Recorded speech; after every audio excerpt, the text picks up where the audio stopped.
As families continue to grieve for the victims of the Ethiopian plane crash, the international community is demanding answers. Transportation and safety investigators in France are examining flight data from the downed plane to figure out whether pilot error caused the fatal crash of Flight 302 or if the aircraft was defective. That's part of the investigation that needs to be looked at, because if you have a faulty system and it triggers this MCAS and the pilots try to recover, all of a sudden now this faulty part is continually giving faulty indications, and it may prevent the crew from absolutely recovering as they should.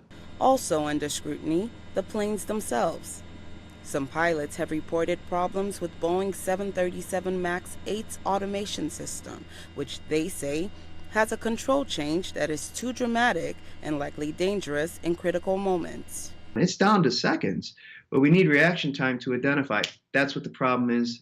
There it is. There's a solution. And seconds count in this particular software design, and that's going to be corrected. It wasn't until a Boeing 737 MAX crashed in Indonesia last October, killing all aboard, that Boeing disclosed important information about the model's new control system known as MCAS, says Captain Dennis Tager. We weren't trained on it. We weren't aware of it. And we weren't the only ones. Our company, American Airlines, and as I understand, all the companies throughout the globe, in their flight manuals provided to them from Boeing, this information was not disclosed.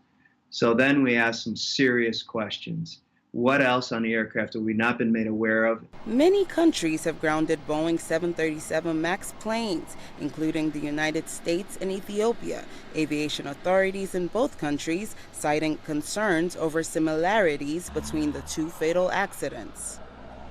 With Boeing now scrambling to restore its reputation, analysts say the impact is going to be costly.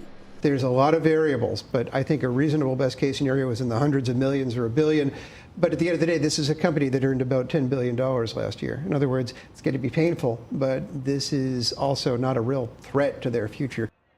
Even in the face of the tragedies, statistics and experts say air travel is still the safest form of transport. Jesus Emeoni, VOA News, Washington.